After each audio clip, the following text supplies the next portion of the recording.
I was waiting for a good moment to do that because I'm kind of hungry. I need a snack. We want a meal snack. Yeah, because chocolate is always a good thing to eat when doing a podcast. Nutella has the same kind of protein as peanut butter in it, and it's gonna fill my belly and make me not hungry until I can make tacos for dinner. I'm not editing this part out. Why not? Hello, everyone, and welcome to another exciting episode of the Hyperfoxation podcast. I'm half of your host, Midori Karoba.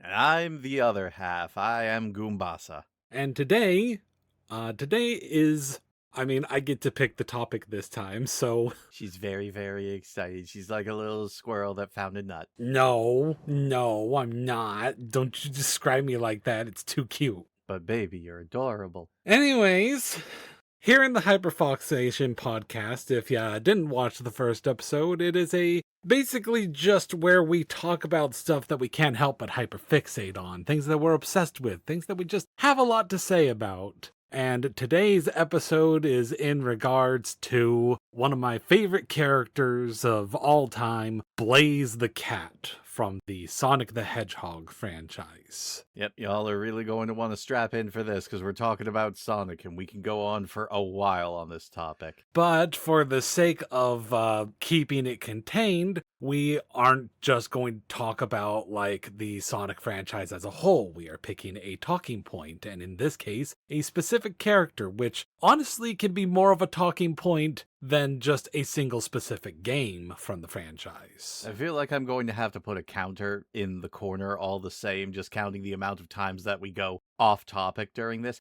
I'll be very surprised and very happy if we don't, because it means less editing for me, but still.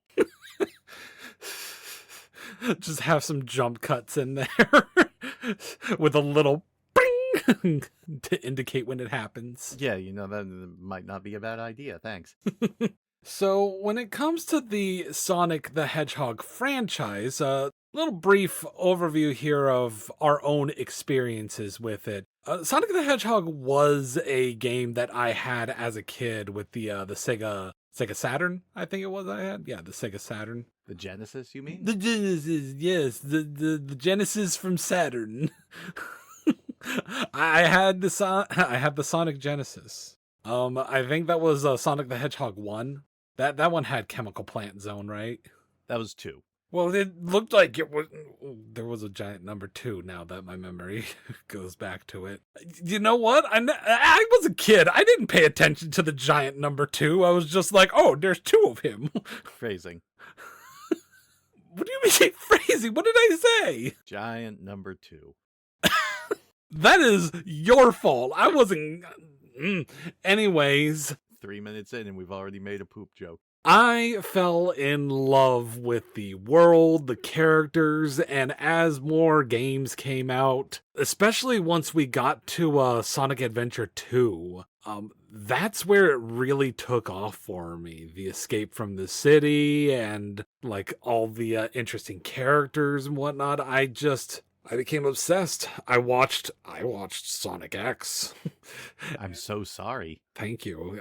But that was some of my first long-form experience with the Sonic the Hedgehog franchise, and then I realized that the majority of other stuff related to it was fairly good at the time. Better, I should say. And then Sonic Unleashed happened, and like that's just where I couldn't come back. I fell in love with that game. I know it gets a bum rep sometimes, but it's really good. And that just solidified my place in being a fan of the franchise. So I've been enjoying the comics, the games, all that goodness. Well, what about your experience with the franchise? I gotta be honest, it's not too dissimilar to yours. I started out with Sonic the Hedgehog 2. That was the one that my parents had. I don't even remember when or how we got a Genesis. I just remember it appearing in our house one day and I was like, well, that's okay. I kind of like that. And then I moved on to Sonic 3 and Sonic and Knuckles. Really fell in love with the character design. But the thing that really hooked me in was we had access to a few of the Archie Comics issues of the Sonic the Hedgehog Archie comic. It was sold for a very brief time in our local grocery store, and we were also able to find it when we went over to the mainland and went to the grocery store there. That was that sort of like that attempt at actually building out a world, and watching the Saturday morning cartoon was really what hooked me. And I just sort of went from there. I liked the characters, I liked the adventurous spirit that the series had in it, and I never really fell off of it, even when things got really, really bad. I will thoroughly admit when I don't find something good, or when I think it's really, really bad, but I can never really seem to bring myself to outright hate or just stop enjoying the series, especially now where it's fallen into a place where I wouldn't really call it a triple A series anymore, but I still find it a very enjoyable sort of double A series, at least for me. And the comic book, while it's no longer under Archie, is still going strong, and that's been my major appeal to it. I really like what is being done with the IDW series right now. Talking about bad things related to Sonic, I wonder if that could have anything to do with Sonic 06, but we'll get into Sonic 06 in the highly anticipated Sonic 06 segment of this podcast. Yeah, you all know it's coming. I mean, that's going to be a pretty big segment, considering that is one of the big things about Blaze's character. But before we do that, we have to sort of set the stage here. Sonic the Hedgehog as a series has primarily subsisted a lot on constantly introducing new characters and new ideas. Some of them have stuck around, some of them have not. We've had characters like Bean the Duck and Bark the Polar Bear, Knack the Weasel, who were only really around for like one or maybe two games, and then sort of fell off into the ether and would make cameos every now and then, but didn't really stick around. But then you had the really major characters like Tails, Knuckles,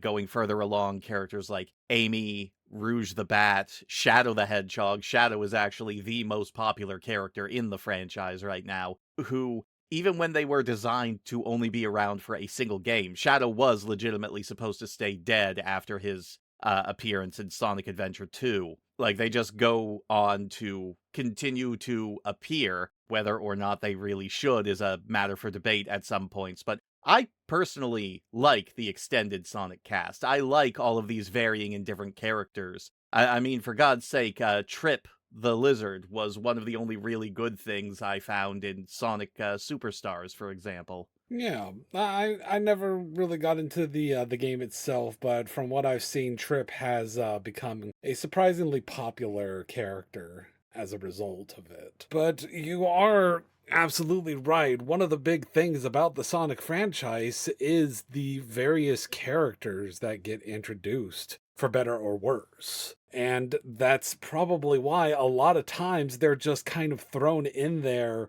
to be there, whether it makes sense or not. Looking at you, Sonic Generations, Sonic Forces. Yeah, Sonic Forces was particularly egregious about that. We will probably at least touch on that later on. We fast forward to a little ways down the line. Specifically, the DS era. Yep, it was the Nintendo DS era. It is 2005, so a year before disaster would strike. And on the Nintendo DS, made primarily by Dimps with assistance by Sonic Team, Sonic Rush comes out. And one of its major selling points is that not only is it like the Sonic Advance series, a 2D platformer in an era where those are still kind of a rarity if you're not on a handheld, but its big selling point was the fact that it introduced a brand new character, not just a brand new character, but a brand new playable character in the form of Blaze the Cat. Woo! Yes, very much woo. Her design and her personality instantly garnered her quite a bit of a fan base because, at least in her initial appearance, she was a very good foil to Sonic. Sonic is basically, I have always seen him as basically the world's fastest hobo. He doesn't have... You okay over there, You almost made me do a spit take. You're welcome. But yeah, Sonic has always been a free spirit. He never really seems like the kind of guy who has like a permanent home. He's very lackadaisical. He has a very strong sense of justice, but he never really seems like he's taking a huge amount of stuff seriously, at least during this era of the series. Blaze, by contrast, is so hyperfixated on her duty as a princess from another dimension that she is very inwardly focused. She can seem kind of cold and sort of reserved and separated from a lot of people. Not just as a princess, but as a guardian. Like she's got a little bit of Sonic, a little bit of Knuckles, and she's also got a little bit of dare I say, like I would say, like either her or Cream. Like she's got the sophistication, she's got the speed, she's got the power, she's got the story. She's got a lot going on for her character, which makes her so interesting. Yes, and Sonic Rush was her introductory game, and it did a very good job of, at least in my opinion, giving her a fairly full character arc. This is also one of the issues with a lot of Sonic's new compatriots whenever they're introduced. Their introductory game tends to be the only one where they go through a significant character arc, because it's their introduction. They grow and change as the game goes on. They learn a little bit from Sonic. They become his friend. And then when they start appearing in future games, they just become very, very static because they are no longer in a position where they have the spotlight. They are no longer in a position where they have to grow or change. So Sonic Rush, which thankfully did get a sequel, which we will touch on, which did sort of expand a little bit more on Blaze's character, at least a little bit, but the major focus of her character arc and development is in Sonic Rush, her introduction, where she learns to slowly open up, start trusting people, and sort of realize that she does not have to bear the burden of her responsibilities all on her own. And believe that Blaze is the closest thing that we've gotten in the main franchise and the main games and everything to an alternate dimension version of Sonic. The fact that they are like such opposites, like I think that really supports that ideal. They always go on record to try to make it sound like nobody's as fast as Sonic the Hedgehog. Like she's constantly in her appearances just like, I'm fast, but I'm not that fast. Okay, fine. I guess we gotta like limit you a little bit. I mean, you got pyrokinetic powers too. I mean, that was reflected in the gameplay. If I remember right, while her top speed was lower than Sonic's, she was more acrobatic than him. She had more options while she was in the air. That is true. And then I will be completely honest, I don't know a lot about Sonic Rush 2. I just know that I know that it has Sonic and friends, Tails and Blaze and newcomer once again, Marine the raccoon sailing along in Blaze's home dimension, and because of this game, for whatever reason, since it takes place in an archipelago, that's pretty much been the representation of her dimension. Despite being fire based in her powers, her entire dimension is now water world because of this game.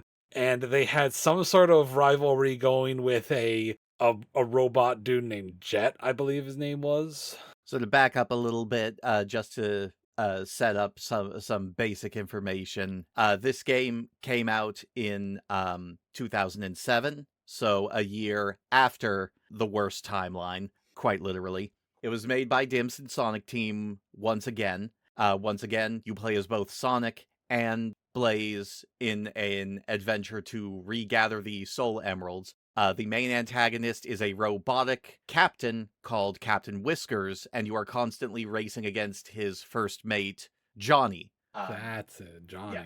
And something else that is this is just a fun little bit of flavor text for the Sonic Rush games. They got the same composer for Jet Set Radio to make the music for the Sonic Rush games. So the soundtracks are absolute fucking bops. They are. I will agree with that. Yeah, they're very kinetic, they're very high energy, they're very, very funky. The Sonic Rush series has some excellent soundtracks. If you've never listened to them, I would highly recommend going out and finding some high quality, high fidelity versions of the soundtrack.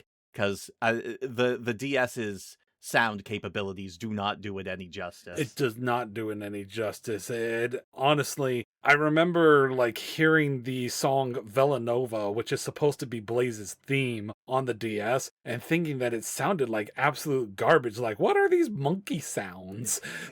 But then I listened to the song like outside of it, like actually high quality and everything, and I was like, oh, these are actually some high quality monkey sounds.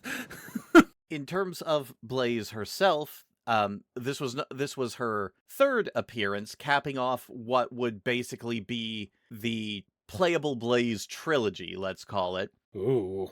Yes, and Blaze as a character in this game, since once again she is a focal point, she does once again sort of get some character development. Like, Sonic has always been a bit of a static character. It is very rare for him to actually go through any sort of character development in any of his games. It's mostly the other characters playing off of him that change and grow. Blaze here, though, she's sort of like, it's more of a repeat of the arc that she already had in Sonic Rush, with her learning to work with others and opening up towards others, which is, I think, one of the major reasons why Marine the raccoon was introduced, because Marine is supposed to be a direct foil to Blaze in kind of the way that Tails contrasts with Sonic. Though I really don't understand Marine's character super well. Like, I've never been a huge fan of her character. Like, I see what they go for with her every now and then, but she doesn't grab me the same way, like, as, like, say, the combo of Sonic and Tails and everything. Like, what does Marine contribute to Blaze other than a boat? She makes cannons, and she's Australian. You heard it here, folks. If you're Australian, you are worthy of being a character. No, I'm not even, I mean that kind of as a joke, but like that, her nationality, or the way she's portrayed as that nationality, is quite literally a big focal point of the game, to the point where she uses so much Australian slang. I actually sent a few of her quotes to a friend of mine who lived in Australia for a while. This was several years ago. I don't know where they are now, but I sent them a few choice lines of dialogue that Marine had, and he said he could not understand it at all because she was using so much slang in her dialogue. That's really funny, actually. Like, wow. So they what's that called that like Scribbler often does when she writes for her friends? Like, was it like Nigelization? It's something about like the Nigel Thornberry effect. Like, it's just such a heavy representation of like a British person that it just becomes like a parody. So what would we call it for Australia? I don't know any Australian celebrities, I'm sorry. We'll still call it the Nigel Thornberry effect. Yeah, sure, whatever. I forget what the exact terminology is, but it's basically like just drumming up certain aspects of a character to the point that they become a parody of themselves. And I think that that's true for Marine and just being Australian. Okay, it's Flanderizing, that's what it's called. That's it, Flanderizing. Okay, I don't know why I thought that it had something to do with Nigel Thornberry. I mean, I can kind of see where you were going with that, because, like, if you're applying it specifically to somebody's nationality, it kind of makes sense like that. But Flanderizing a character is literally just taking a single dimension of their personality and then blowing it up to the point where it's their only personality. Yeah, and her personality is that she's Australian. Yes. So yeah, that's where we got introduced to Blaze. That's where we ended with Blaze, aside from cameos. But unfortunately, in between those two games, there exists a game that doesn't exist. There exists a dimensional demon tearing apart time and space that shouldn't fucking exist. I'll get into that. We're talking about Sonic 06. Yes, we're talking about Sonic 06. Sonic 06. So, this game exists, and everybody knows about Sonic '06 who is a Sonic fan, and everybody knows that it is the worst Sonic game ever made. I don't know. There are a lot of people who do actually defend it, especially if it was like near or was their first Sonic game. And that sounds like it's just nostalgia goggles talking, because the game wasn't finished. It was poorly made. It's glitchy to heck. It has poorly implemented loading screens. The characters are not in character. It is a mess. It is an absolute mess. As if you look at it as its overall composition, then aside from a Sonic game that literally doesn't work, which this game borderline is, this is the worst written, designed Sonic game that is out there, arguably.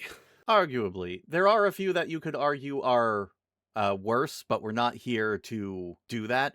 Like, as a complete package, and as what was supposed to be a mainline entry and reboot for the franchise, it was a big disaster.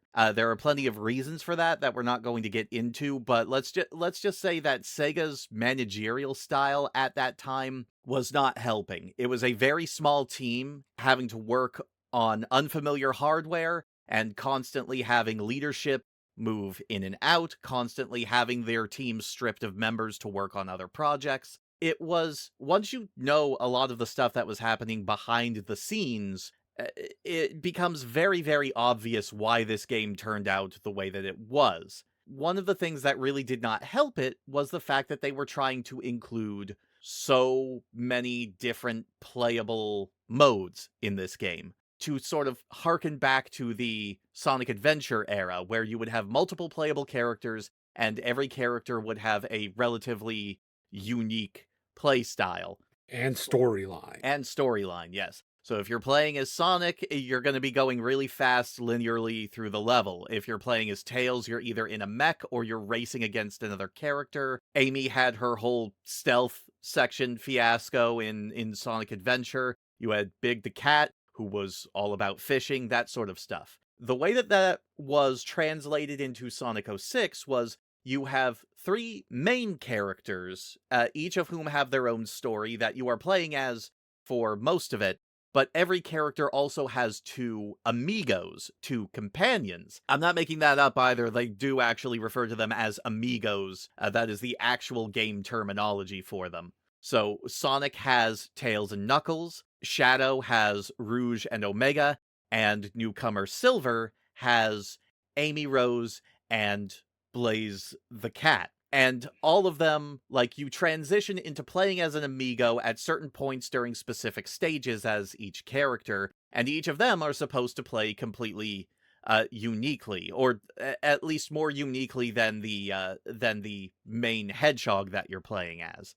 So obviously, you are only going to play as Blaze when you are playing Silver's campaign, and this is where we have to get into Silver's storyline, because it does lead into some of the problems of Blaze being here. Midi, would you like to take this? Before we get into Silver's storyline, I would like to get into the way that they handled including Blaze in this game at all whatsoever. They wanted a companion character for Silver, obviously. I mean, Shadow the Hedgehog had Rouge the Bat, and Sonic had Amy. They had female companions that were like romantic interests to them that also built off of them and whatnot. They wanted to give Silver one, but this game was already in quite the state as it was getting closer and closer to release. They didn't have time to just haphazardly put together a random female character to be with him. So then they looked at the most recent Sonic game, Sonic Rush. They looked at the female character from Sonic Rush, and they said to themselves, oh hey, here's a female character.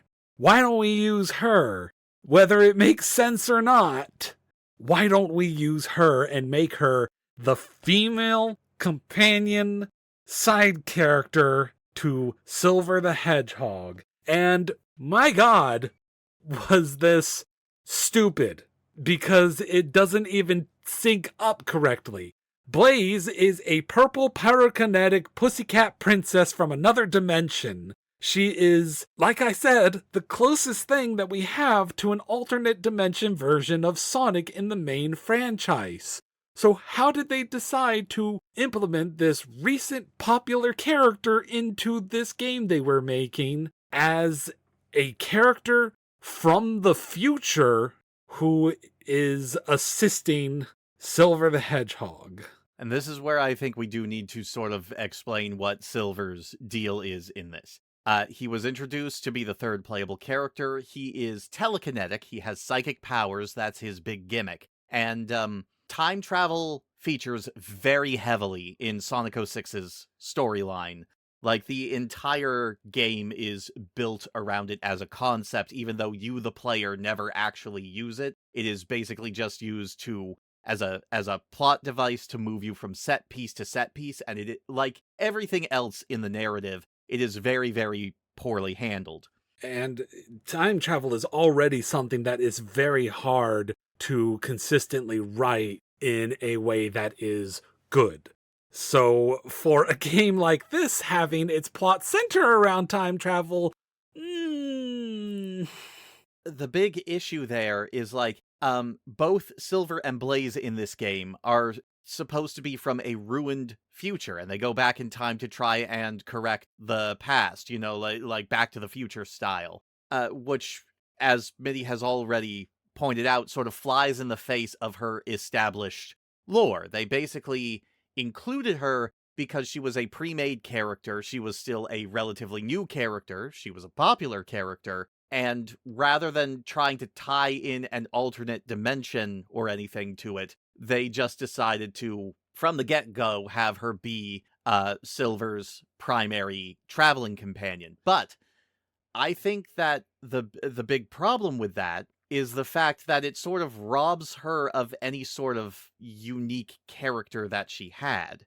This is not something that is really unique to Blaze, because everybody in the game is really not written very well. But when it comes to Blaze, I do not think she interacts with a single other character in the game outside of Silver. I don't think she has a single line of dialogue where she talks to any other character other than Silver. she doesn't. She doesn't, because they slapped her in there last minute.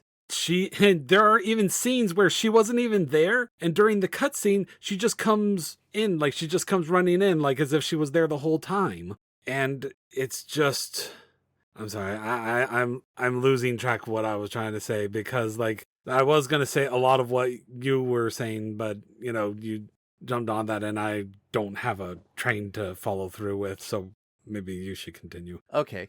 Yeah, I've got a little bit more that I can say.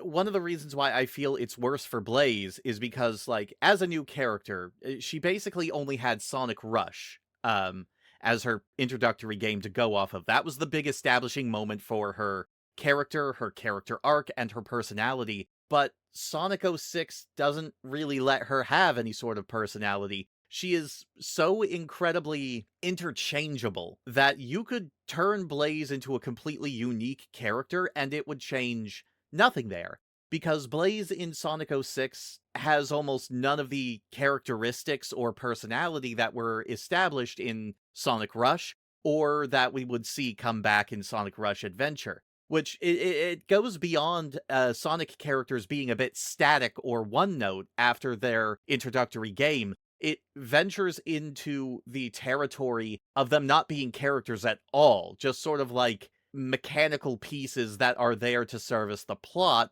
without having any sort of identifiable traits themselves. I remembered what I was going to say, and then I lost it again.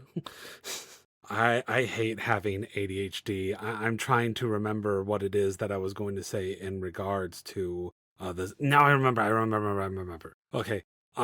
I understand that what they were going for with Sonic 06 was some sort of reboot, and with that, they were trying to rewrite the rules to some degree of how these characters were introduced and everything. But it's clear that they also had pre-established relations and whatnot, so I don't think that it even properly came off as a reboot without them saying, like, outside of the game that it was supposed to be a reboot. It was just that poorly done. And if it's supposed to be a reboot, then why aren't we getting introductions to these characters, learning more about these characters, getting to know these characters, learning their stories? If it's supposed to be a reboot, then you have to redo everything for everyone, and they didn't.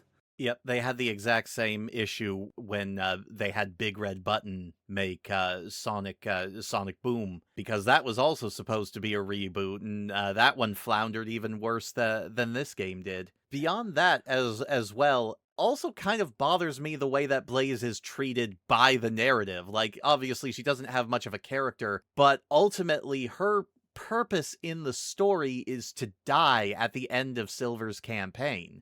Yeah, and that was an extremely sour spot for me. She just comes in to do what he cannot, and she, spoiler alert, absorbs Iblis from the future, whatever, like outside of time and space. Not even outside of time. She just absorbs the one in the future because they went back to the future, which by the logic of the game should have been saved at that point, given everything that was happening in the present. And then she uses the Chaos Emeralds to absorb him, and then erases herself from time and space to get rid of him.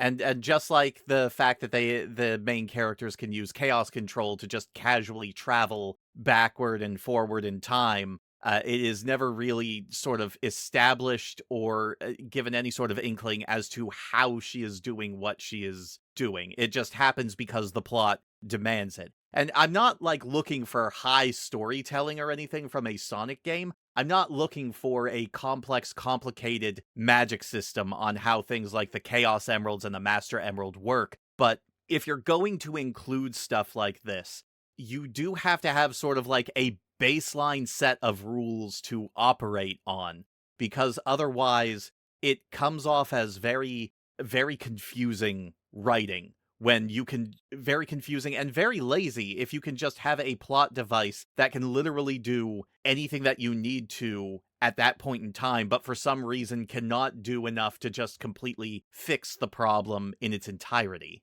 And like the fact that they just erased her from existence, like erased her from the plotline, erased her from the franchise in this game, and then it didn't amount to anything. Like, it didn't fix anything. The problem still happened.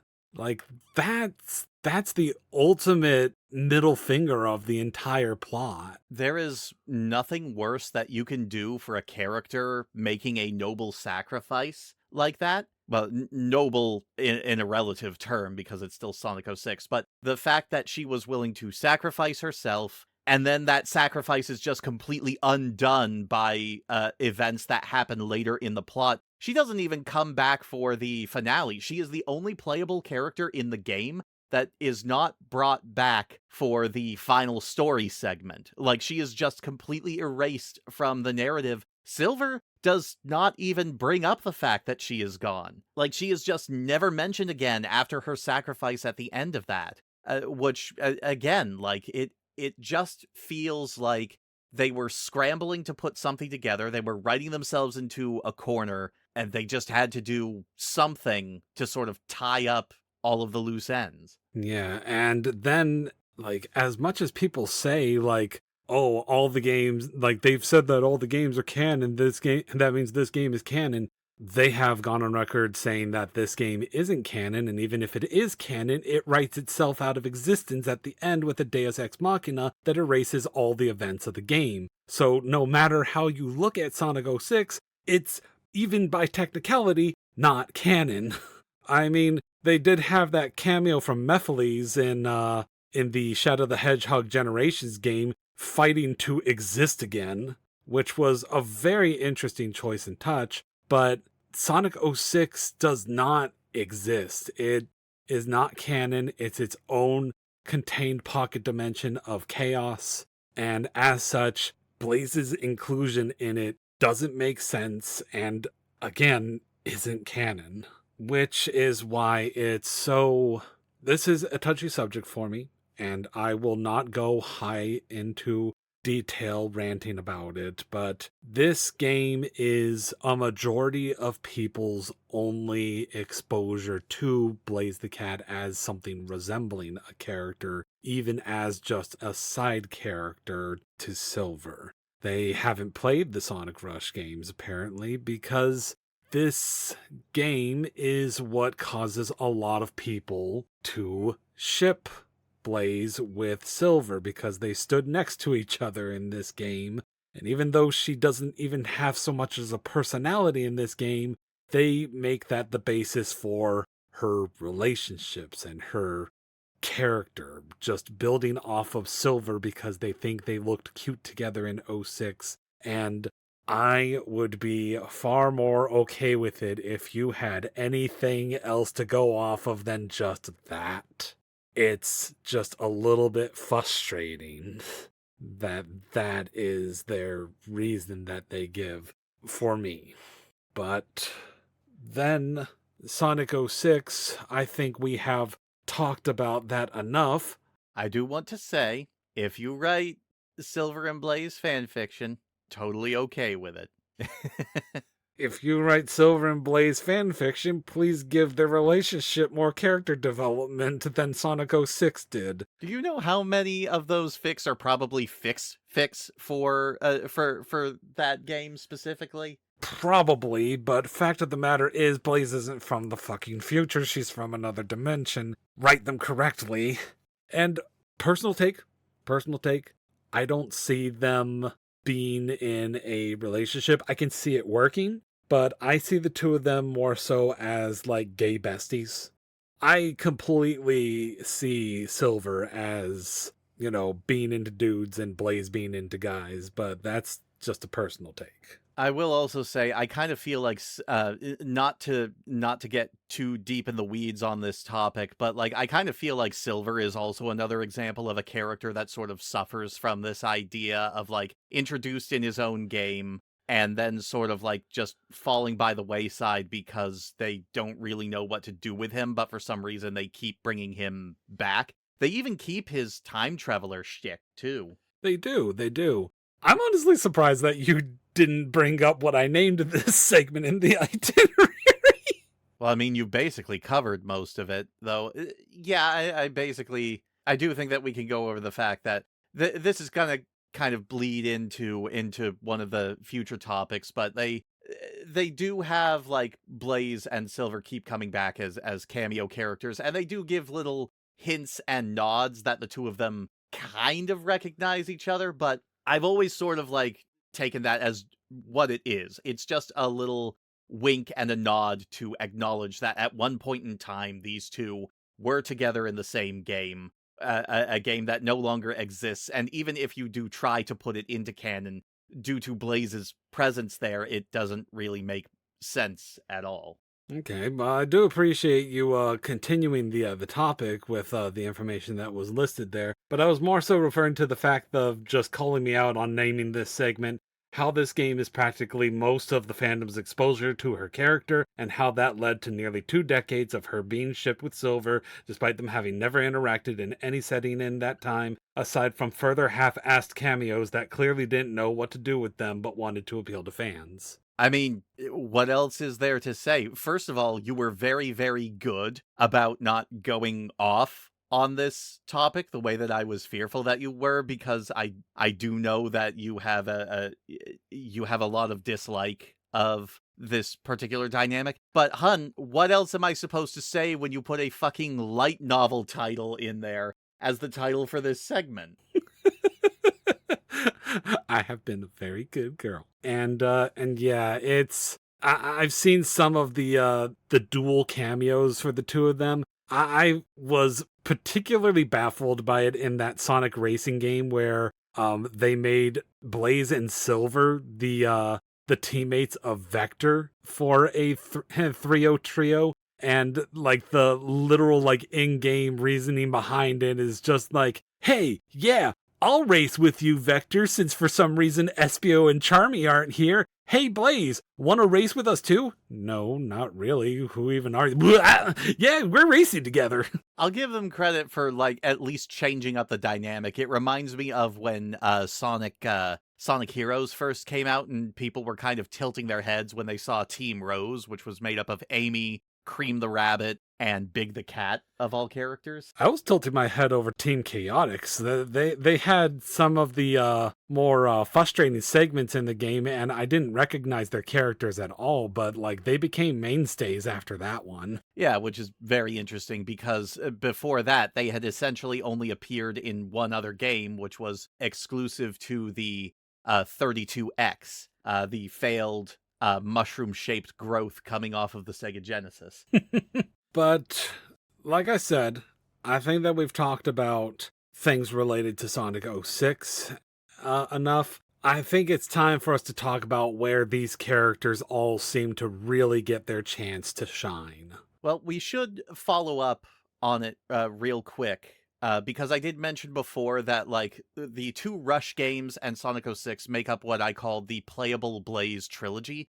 And what I mean by that is, after Sonic 06, there was a very big concerted effort by the Sonic developers, at least in-house at Sega, to just stop having anyone except for Sonic, or variations of Sonic, playable. They have started to slowly ease back on that. We got the playable avatar in Forces.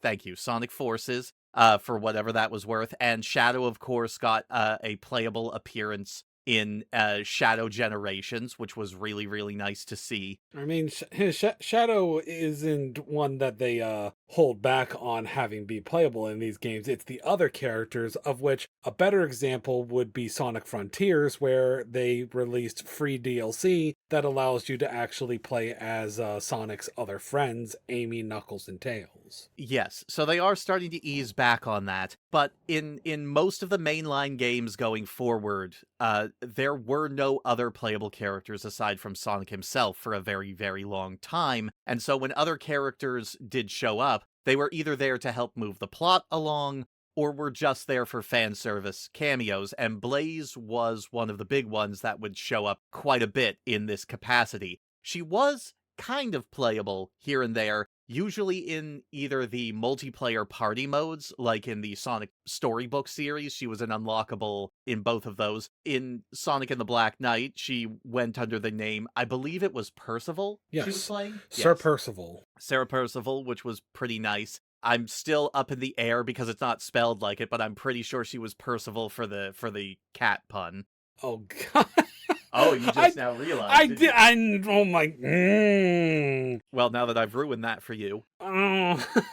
She was also a playable athlete in pretty much every single one of the Sonic and Mario at the Olympic Games. You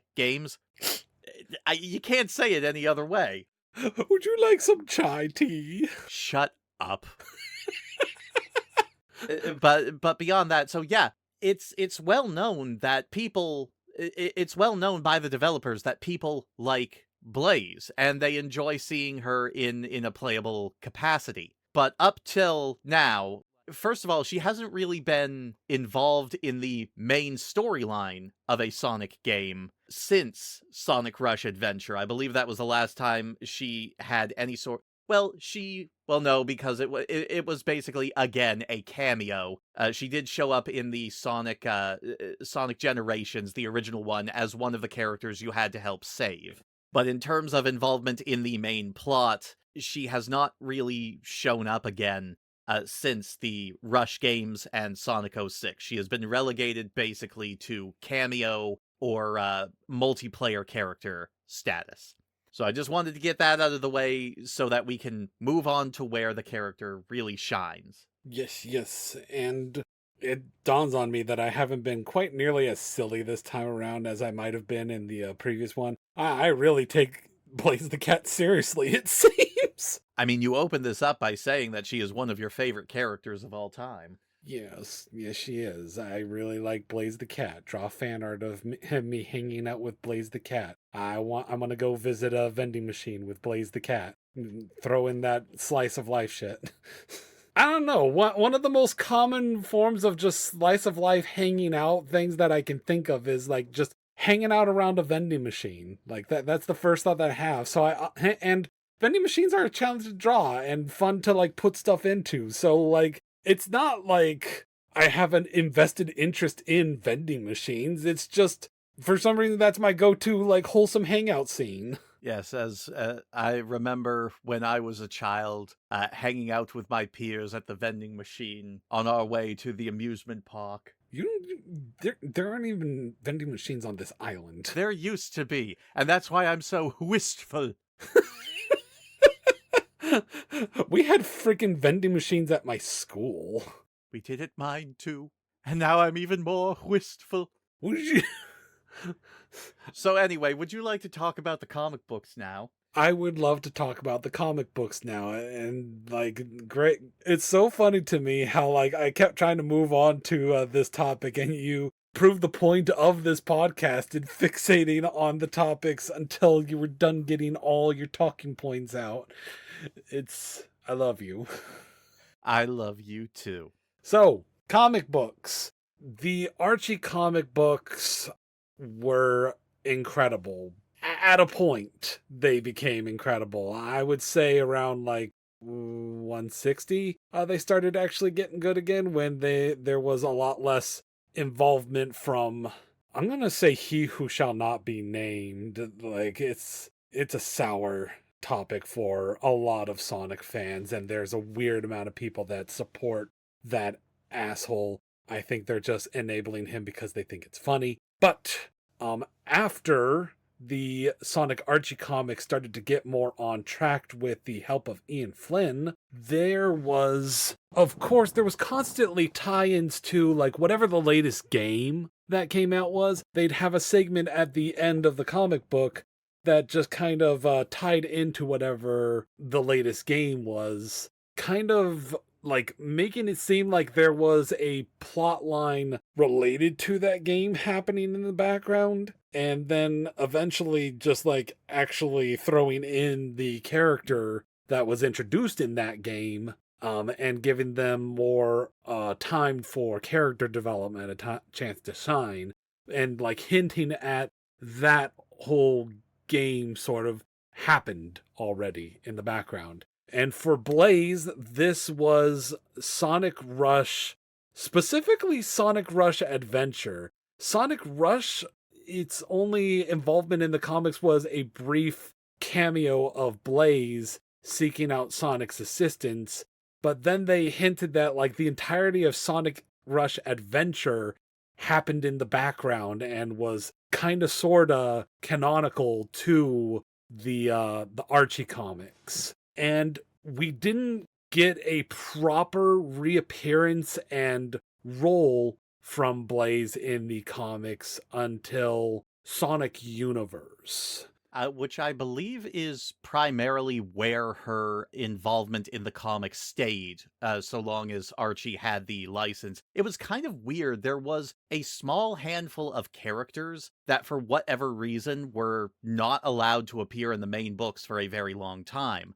One of the big ones for the longest time was Omega. And I'm pretty sure that Blaze was also one of those characters. She was not allowed to appear in the main books, so she was utilized a lot in the Sonic Universe sister series that was going on at the time. In Sonic Universe, the way that they structured the Sonic Universe sister series was every 4 books was its own contained story arc. And like every 4 books, another 4-part story arc would occur. And as you say, like this anthology of a series is where Blaze stayed, and that was honestly to her benefit at times, because eventually the Archie comics went through a reboot or two, and when that occurred, they used the fact that Blaze was in another dimension the entire time. Like, she wasn't involved with that reboot, so she herself still had the experiences that she had had with all the characters, and she was not affected by the reboot. She wasn't changed because she wasn't there, which I felt like was a very interesting workaround for her. She was first introduced in the very first Sonic universe, where she interacted with Shadow during his jump across all the Sonic comic franchises going on at the time, and helped him with defeating Metal Sonic and getting back home. That was very fun, and that same arc introduced Omega as well, like after a book or two. Blaze, unfortunately, she wouldn't appear again until, quite frankly, the best of the short stories from the Sonic Universe series, Treasure Team Tango. I love Treasure Team Tango. Yep. Not only did it bring Blaze back, but it was also basically an homage to the ideas behind Sonic Heroes, where we had 4 teams of 3 different characters each, all vying for the same goal at the time. And one of those teams was Amy Rose, Cream the Rabbit, and Blaze the Cat.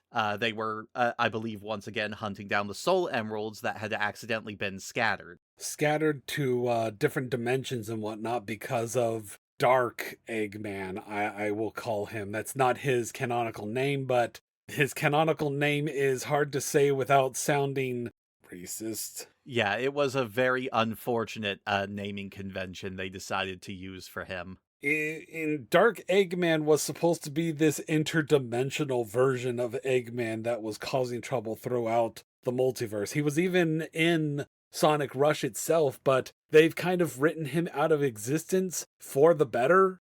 But Blaze's dimension is held together by the stability of the Soul Emeralds, her version of the Chaos Emeralds. And it's established that only she can properly utilize them because the burning fire of, I don't know, Iblis, that exists within the emeralds is something that she can channel and control. And she can collect the emeralds, bring them home, and save her dimension from collapsing in on itself, which is her stake in this game and why she is taking things so understandably seriously and is distrusting of practically everyone she meets.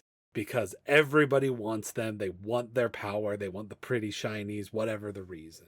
Yep, and it kind of mirrors some of her character development from the Rush games, because Amy and Cream are genuinely good souls who are helping her just to help her because they know that it's the right thing to do, which really helps her to open up. But what I remember most about Treasure Team Tango is the fact that it gave me my favorite ship for Blaze. You're seriously gonna bring that up? Yes, yes, I am, because it was funny and I love it.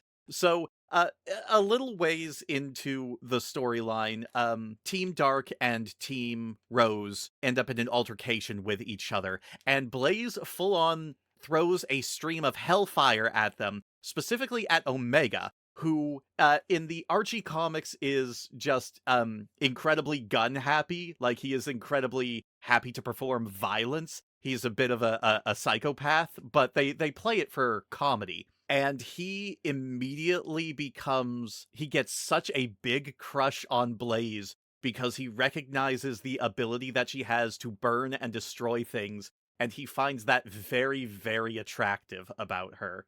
So, Midi, do you have any strong thoughts on the other big Sonic Universe arc that featured Blaze? Are you talking about the Pirate Panic? Yes, Pirate Plunder Panic. Pirate Plunder Panic. Not particularly. I don't even remember a ton about it, and I watched your comic dub of it, which was really good. I want to get that out there. It was really good. Your dub of it was really good, but the story itself just didn't grab me very much. I don't remember a lot about it, just that it involved the robot pirates from Sonic Adventure. Yeah, I don't think that particular one, like, I really enjoyed it, but I don't think it had quite as big of a hook as Treasure Team Tango was. This was more a standard sort of pirate adventure arc. And it did give a lot of characters some time to shine. Particularly Bean in the Archie comics is always a delight because he is just he's kind of like a G-rated version of Deadpool in the comics. He's aware that he is in a comic book and he's just plain crazy most of the time. Are you talking about Treasure Team Tango again, or? No, well, yeah, but he was also in Pirate Plunder Panic as well. He was working for the pirates in That's how much I remember about Pirate Plunder Panic. What the hell?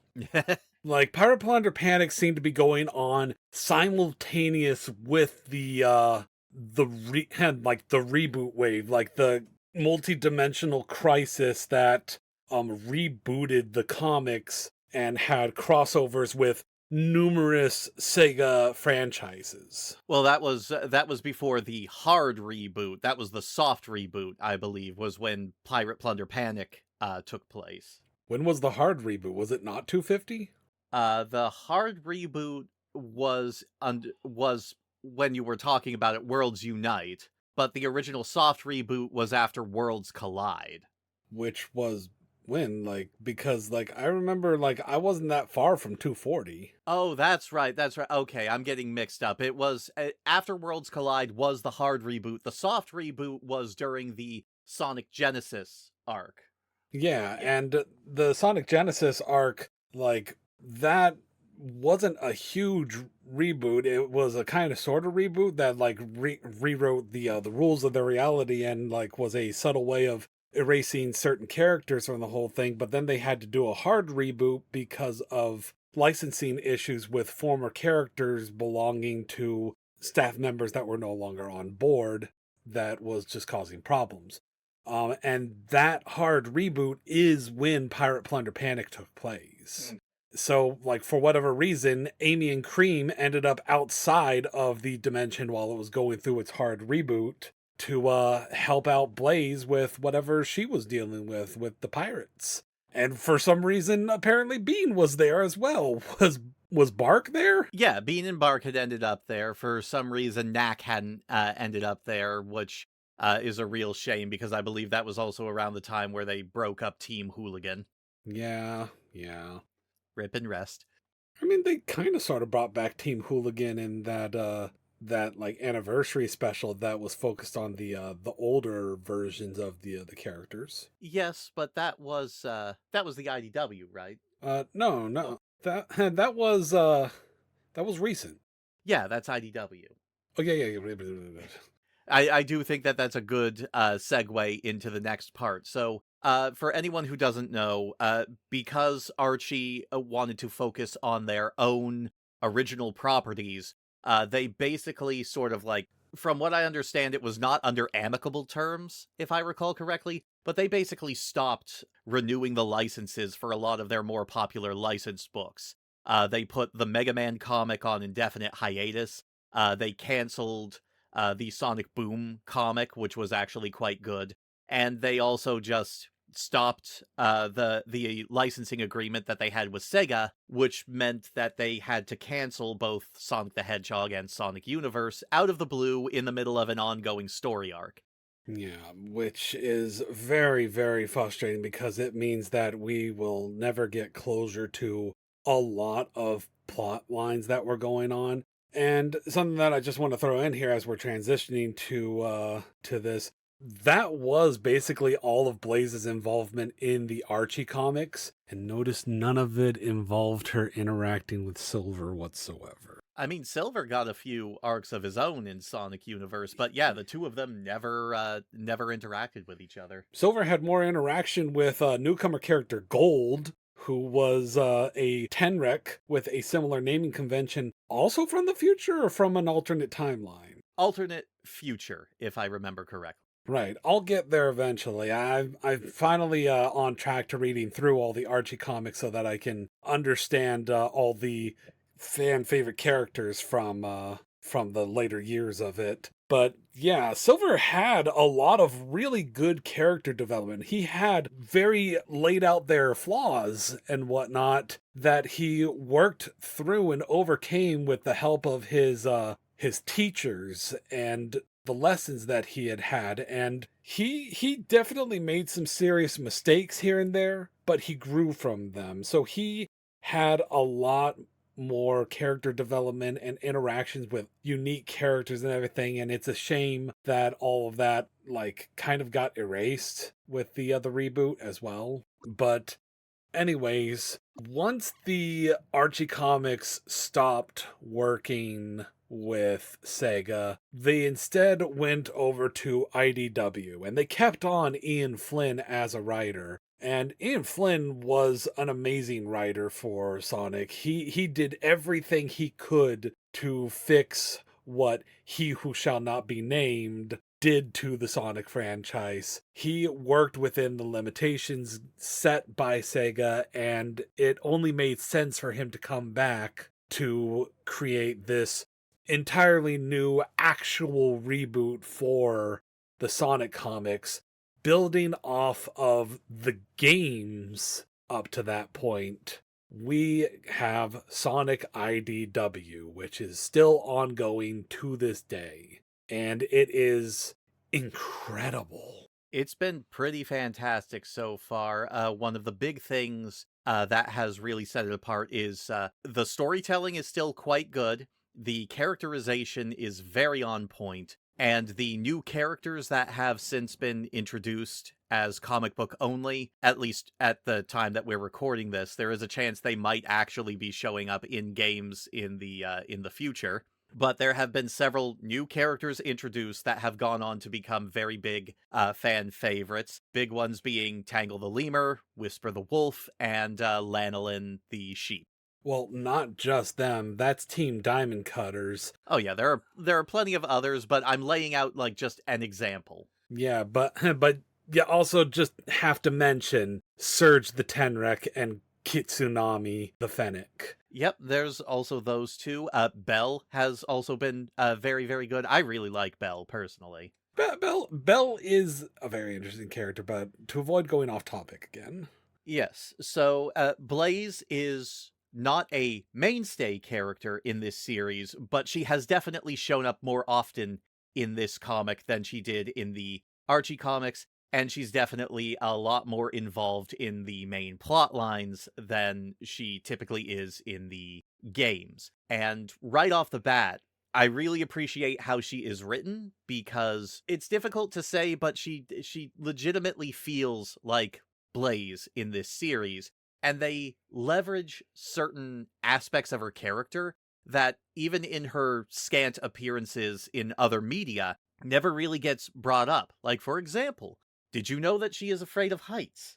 I honestly didn't until that recent comic. Yeah, exactly, yeah. I think it was mentioned in a character profile, maybe in one of the instruction manuals for the Rush Adventures, that she does have a fear of heights. But the IDW comic is the only time in character where I've actually seen that leveraged as like a character tick for her. Which is why I'm surprised that she was so willing to climb up that large clock tower with Sonic that one time. I think that she was a bit nervous there. Like, there was some sign of her having nerves in that scene. But one of the first things that they have Blaze do in the IDW comics, in their introductory, 10-issue arc battling against Metal Sonic in the aftermath of Sonic Forces, one of the first things that they have her do is they have to take on Metal Sonic's forces on this giant flying fortress, and they need to take out these two wings on the flying fortress. So they literally say, okay, Blaze, you take that wing. Literally everybody else take the other wing. And that was just such a powerful moment for me, because Blaze is strong. She's not some fucking sidekick character. She is on par with Sonic the Hedgehog, arguably. She is powerful. She is strong. She has fire magic that can rain hellfire. She's fast. She's smart. She is the guardian of an entire dimension. So the fact that she could take on a task by herself that everybody else had to work together to do made sense to me and made her look so fucking cool and powerful. I loved that. They did a very good job of showcasing specifically what she can do and why she, at least in her early appearances, was portrayed as a match for Sonic. She is powerful. She can leverage a power that almost nobody else can, and she is one of the very few characters to actually get a canonical super form. Because let's see, there's Sonic, Shadow, and Silver. Tails and Knuckles both have had super forms, even if they didn't get them in the 3D games. I feel like Turbo Tails could have been done better than just giving him a cape. Probably. And the most recent one has been Trip the Sun Gazer, the new character that was introduced in Sonic Superstars. She also has a super form, but beyond them, Blaze is the only other character to have a canonical super form, and she gets hers specifically from the Soul Emeralds. She never uses the Chaos Emeralds to tap into her super form. Yes, and she turns into Burning Blaze, which only makes sense. Yes. And she's made several appearances since then, and they have been fun. They have given us like lots more fun expressions and personality from her as she helps Sonic get back to his own dimension after, the metal virus situation.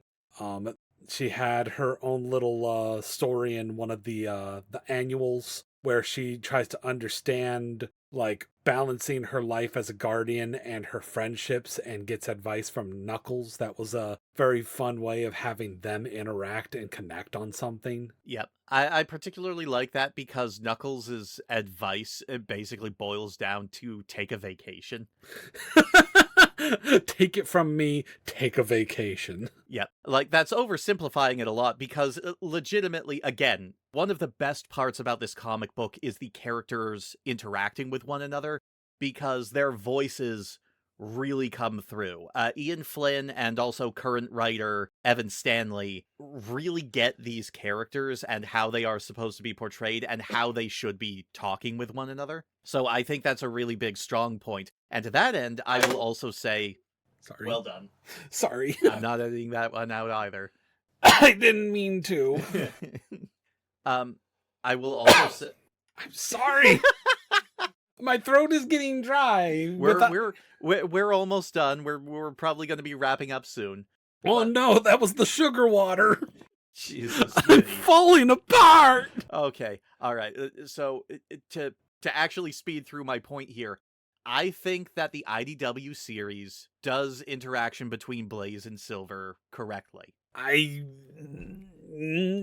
will admit, get the smug ass look off your fucking face. I will admit that they have had proper interactions in the IDW comics.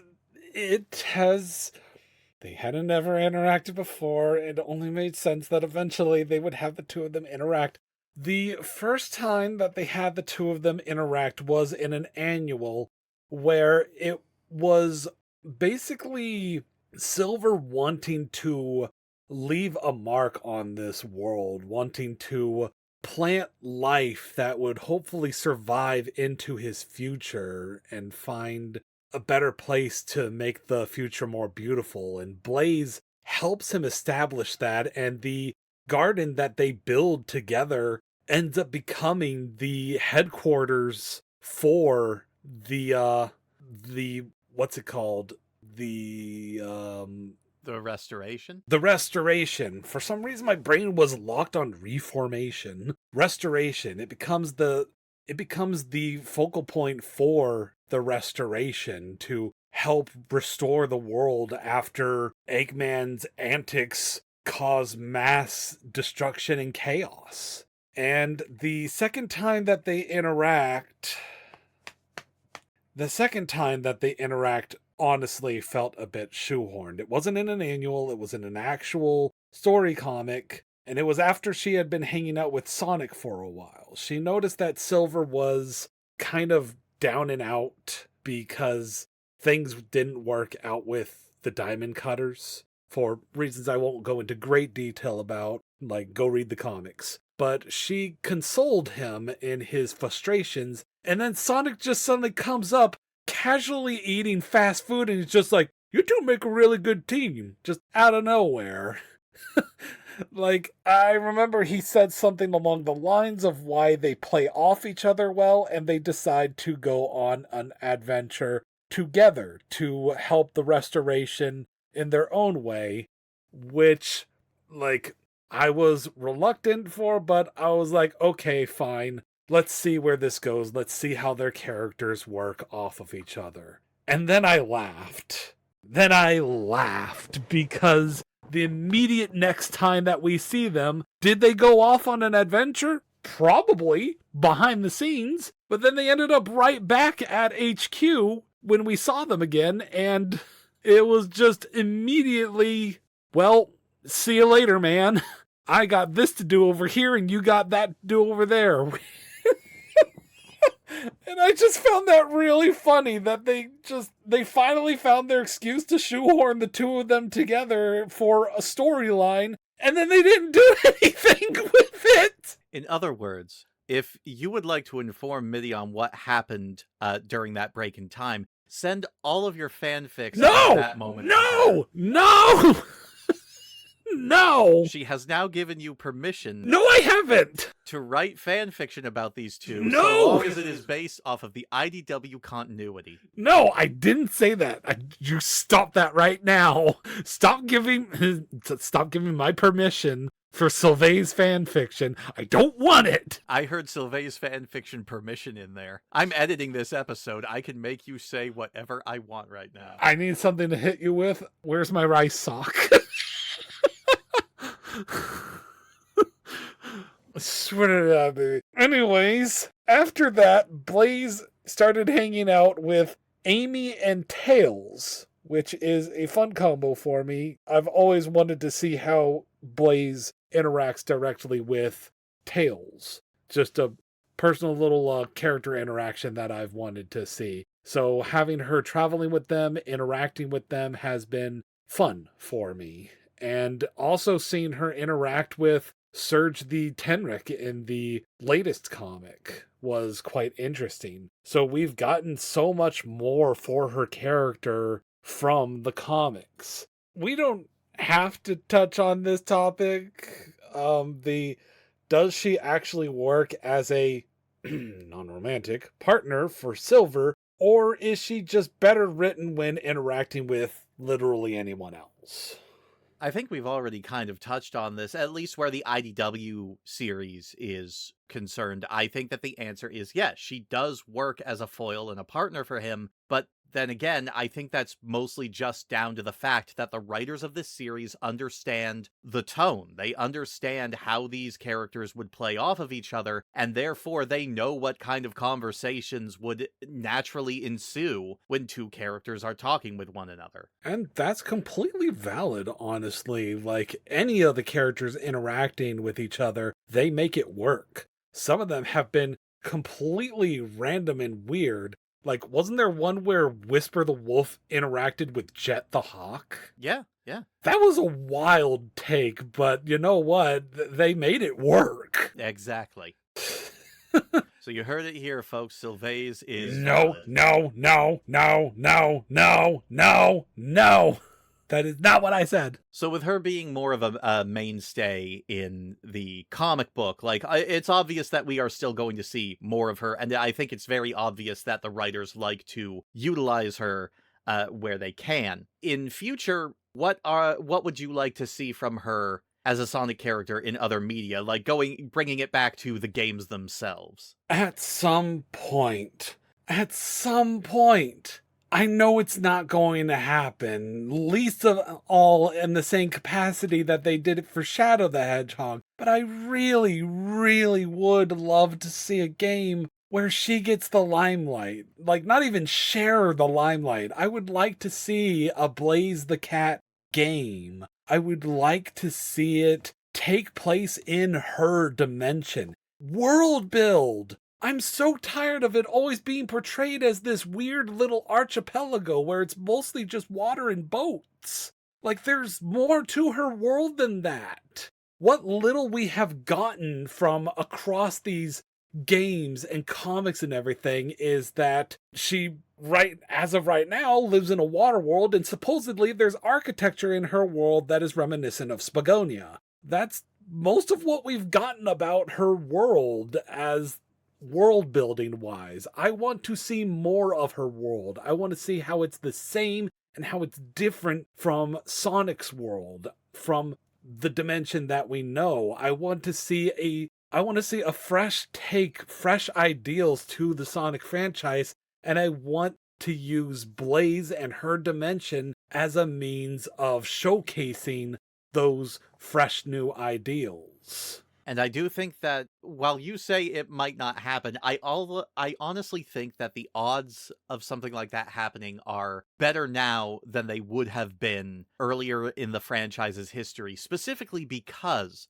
if Sonic Frontiers is anything to go off of, and whether or not you think it was a good game, one thing I will highly give that game credit for is the way that it tries to push the characters to go beyond their comfort zone during the ending. Like the game ends with the gang essentially deciding to split up and have their own adventures for a while before meeting back up. Sega has put themselves in a position where they can make spin-off games or even mainline games that don't necessarily focus entirely on Sonic and can feature the other characters having their adventures, exploring things on their own, learning things on their own without Sonic around. And I think there is a good case to be made that one great way to sort of explore this new paradigm would be to have them interacting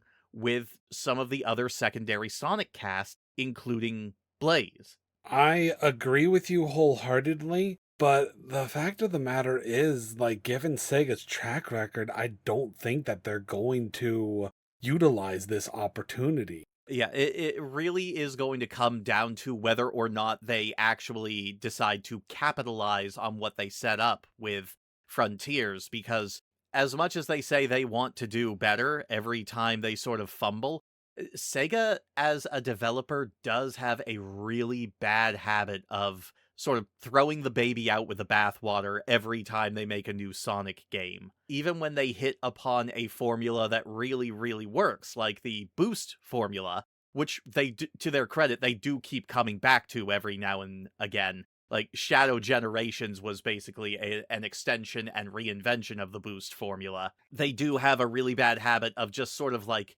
not capitalizing when they hit upon something that people really like and want to see more of. I definitely agree with you on that. Like, they could, but I feel like to some degree it's the fans' fault. Like, not throwing shade on the fans, but their own inconsistency probably affects that, because it's like, we want more of this, and it's like, okay, have more of it. Why are you doing this again? We don't want that. Fine, we'll take it away. Why did you take it away? We want that. What do you want? I want more macaroni and cheese. I think a part of that is just the fact that Sonic is a very long, ongoing franchise, and so new fans of it are constantly coming in. But unlike Mario, which is a series that has had a very consistent sort of tone and gameplay all throughout, Sonic has constantly been trying to reinvent himself after the Genesis days. And because of that, you are going to have newer fans who prefer the newer games. You have older fans who grew up with like the Genesis games that want something more akin to that. And so Sega is in a very unenviable position where they have a large fractured fan base that has a lot of different wants, and they're never going to be able to cater to all of them. That's one of the reasons why we get occasionally games that throw back to the Genesis era. Like Sonic Generations, Sonic Mania, even Sonic Superstars is meant to be more a throwback to classic Sonic than it is modern ones. And then you have the fans that are into Sonic 6, and are wrong. Well, on that note, I think that's a good time. Come on, we can't. That can't be the final. No, like you can't throw me under the bridge like that. You threw yourself under the bridge. Just grabbed yourself by the back of the neck and hauled yourself right over the edge. Here comes my disembodied hand. Anyway, any final thoughts on Blaze the Cat? Blaze the Cat is a amazing character who is underrated and underutilized, and I feel like they could do so much more with her. Like her existence allows them to potentially do so much more, and they don't do it because it's not the safe zone that they are used to. But if they gave her the chance to shine, I feel like Blaze the Cat could be so much bigger than she is and bring so much more to the franchise as a whole.